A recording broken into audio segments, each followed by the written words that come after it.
50% പഴയതായിക്കോട്ടെ, place ചെയ്യുന്ന ആളുകൾ ജീവിതത്തിൽ ഭയങ്കര സക്സസ്ഫുൾ ആവും. കാരണം അവൻ്റെ ന്യൂറൽ പ്ലാസ്റ്റിസിറ്റി, തലച്ചോറിനകത്ത് പുതിയ തോട്ട്സ് കയറാൻ തുടങ്ങും. പണ്ടൊക്കെ പറഞ്ഞില്ലേ ബ്രെയിൻ എക്സ്പാൻഷൻ എന്ന് പറയുന്നത്, ചിന്തകൾ എക്സ്പാൻഡഡ് ആയി, പുതിയ തോട്ട്സ് കിട്ടി, ക്രിയേറ്റിവിറ്റി കിട്ടി, മനസ്സിൽ പുതിയ സാധനങ്ങൾ ഫിൽ ചെയ്തു, അതിലേക്ക് ഫോക്കസ് ആയി. ഇപ്പോൾ 60,000 to 70,000 thoughts in A day divided into. അപ്പോൾ ഒരു മിനിറ്റിലേക്ക് കാൽക്കുലേറ്റ് ചെയ്യുമ്പോൾ ഒരു മിനിറ്റിൽ ഒരു വ്യക്തിയുടെ മനസ്സിൽ വരുന്ന ചിന്തകളുടെ കണക്ക് ഏകദേശം. പാരൻസും ഭയങ്കര ടോക്സിക് ആണെന്ന് പറയാം, ശരിയല്ലേ? ടോക്സിക് ആണ്, പോസസീവ് ആണ്. ഈ ഹസ്ബൻഡ് എന്ന് പറയുന്ന വ്യക്തിക്ക് ചിലപ്പോൾ ചെറുപ്പകാലഘട്ടത്തിൽ അമ്മയെന്ന് ഒരു അറ്റാച്ച്മെൻറ്റ് പോലും കിട്ടിയിട്ടുണ്ടാവില്ല. ചിലപ്പോൾ ടോക്സിക് പാരൻറ്റിങ് അല്ലെങ്കിൽ നാർസിസ്റ്റിക് പാരൻറ്റിങ് ഇദ്ദേഹത്തിനോട് തെറാപ്പി ചെയ്യാൻ വേണ്ടി ഞാൻ പറഞ്ഞതാണ്. അവസാനം എനിക്ക് തെറാപ്പി വേണമെന്ന് പറഞ്ഞുകൊണ്ട് എന്നെ വിളിച്ചുകൊണ്ട് വന്നേക്കും. ഇവിടെ ആരാ ഈ അസുഖം ചാരി കൊടുക്കുന്നത് എപ്പോഴും അങ്ങോട്ടും ഇങ്ങോട്ടും ഭയങ്കര ഇഷ്ടമാണ് അല്ലേ? ഇവിടെ ആരാ തെറ്റ് ശരിയെന്ന് നമുക്ക് പറയാൻ പറ്റാത്ത സാഹചര്യം വരും. സ്ത്രീകളുടെ ഒരു പ്രശ്നം പറയും, അവർക്കൊരു പീരിയോഡിക് റിലേറ്റഡ് ആയിട്ട് ഇഷ്യൂസ് വരാം, ഇമോഷണൽ ഫ്ലക്ച്വേഷൻസ് ഉണ്ടാവും.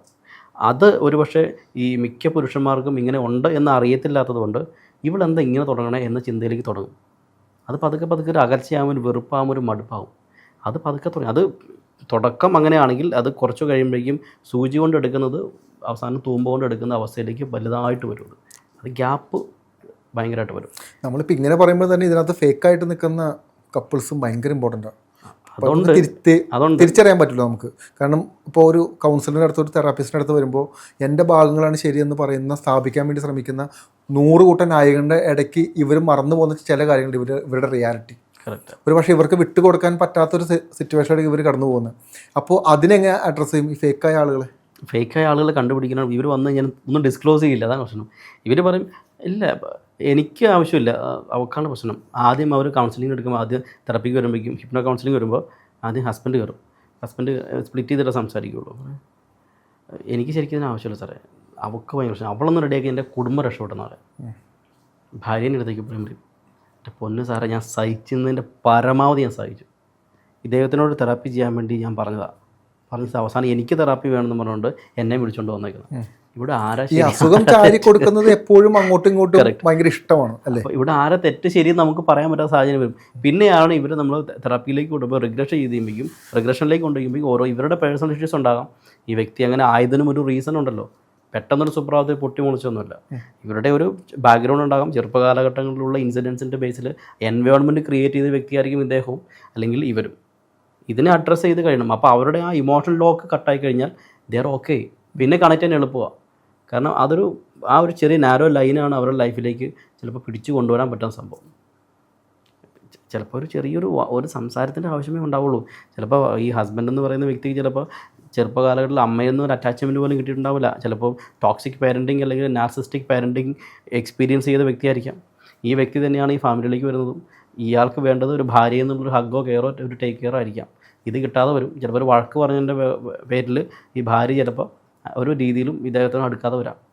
അപ്പോൾ ഈ സിറ്റുവേഷൻ കൂടെ ആയിരിക്കും ഒരു പക്ഷേ മറ്റേ ഭാര്യയും കടന്നു വരുന്നത്. മനസ്സിലാക്കാൻ പറ്റാത്ത സിറ്റുവേഷൻ വരും.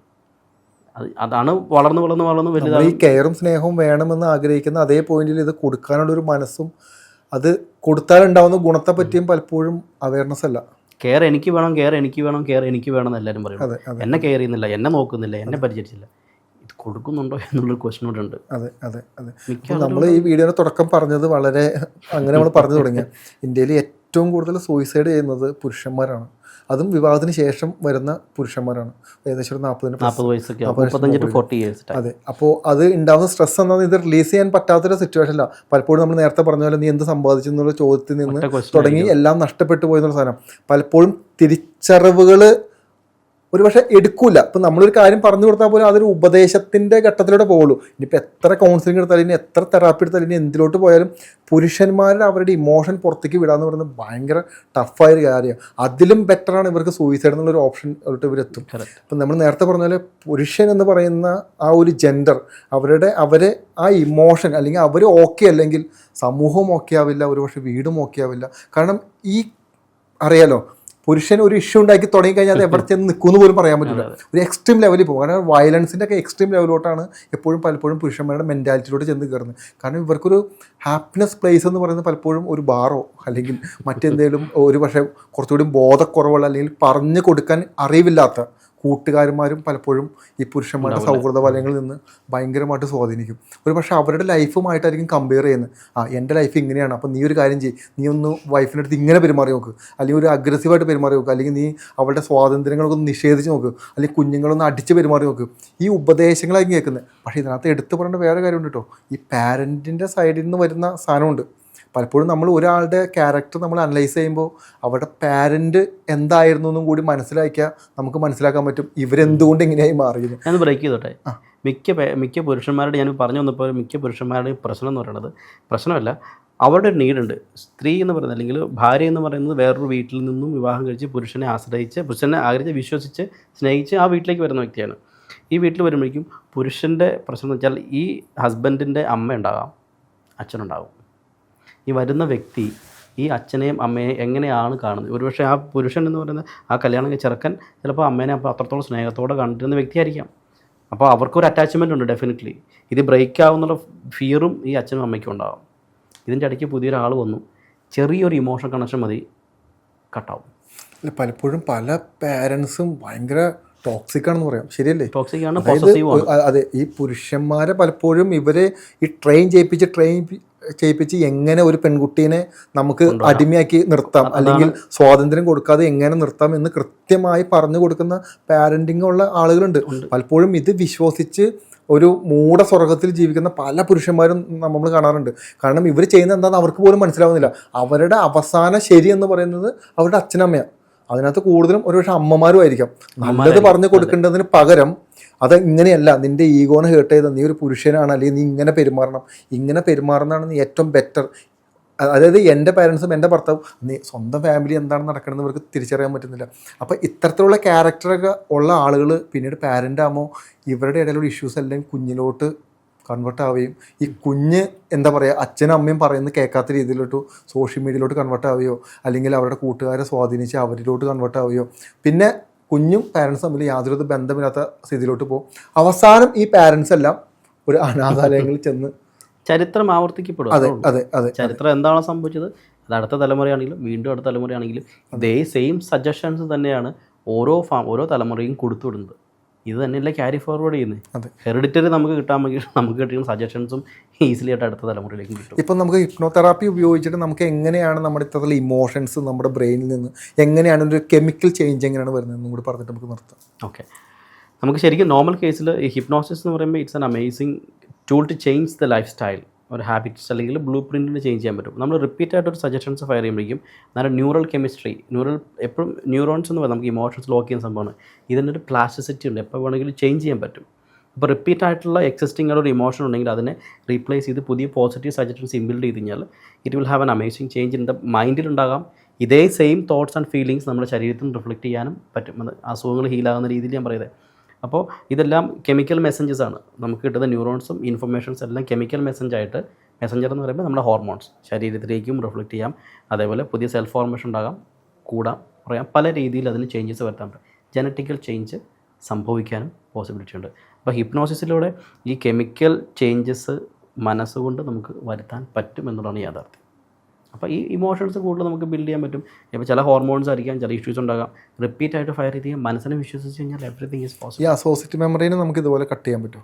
അസോസിയേറ്റ് മെമ്പറിനെ റീപ്ലേസ് ചെയ്തിട്ട് പുതിയതായിട്ട് അവിടെ വേണ്ടത് എന്താണോ അവരുടെ പോസിറ്റീവ് ആയിട്ടുള്ള സേഫ് പ്ലേസ് ആയിട്ടുള്ള സംഭവങ്ങൾ എന്താണോ അതിനെ പ്ലേസ് ചെയ്യുക എന്നുള്ളതാണ്. ഇപ്പോൾ അസോസിയേറ്റ് ഒരു ഫിയർ, ഇപ്പം എക്സാമ്പിൾ അസോസിയേറ്റ് മെമ്മറി എന്താണെന്ന് ചിലപ്പോൾ മനസ്സിലായിട്ടില്ല, വിശദീകരിച്ചറിയാം.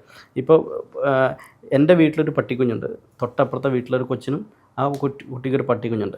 ഞാൻ ചെറുപ്പത്തിൽ വളർന്നു വന്ന സമയം എന്നെ പട്ടി കടിച്ചു.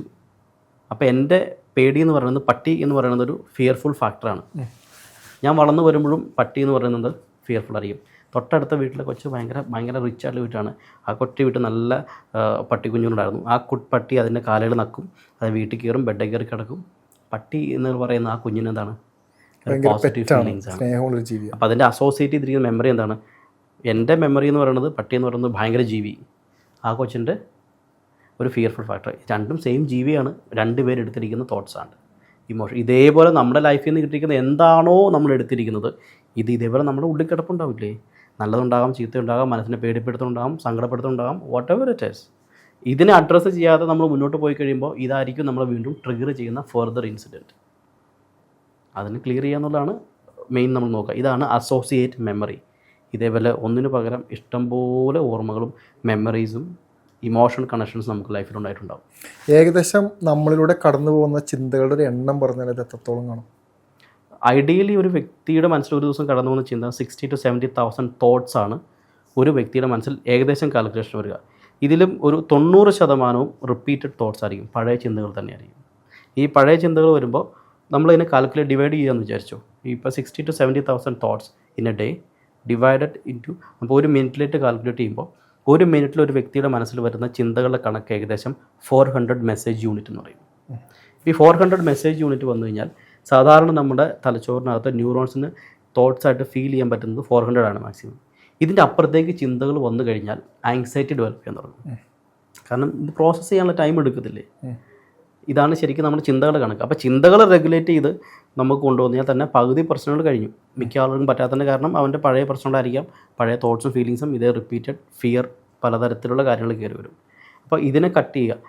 ഈ 90%-ത്തിൽ നിന്ന് 50% പുതിയ ചിന്തകളും 50% പഴയതായിക്കോട്ടെ പ്ലേസ് ചെയ്യുന്ന ആളുകൾ ജീവിതത്തിൽ ഭയങ്കര സക്സസ്ഫുൾ ആവും.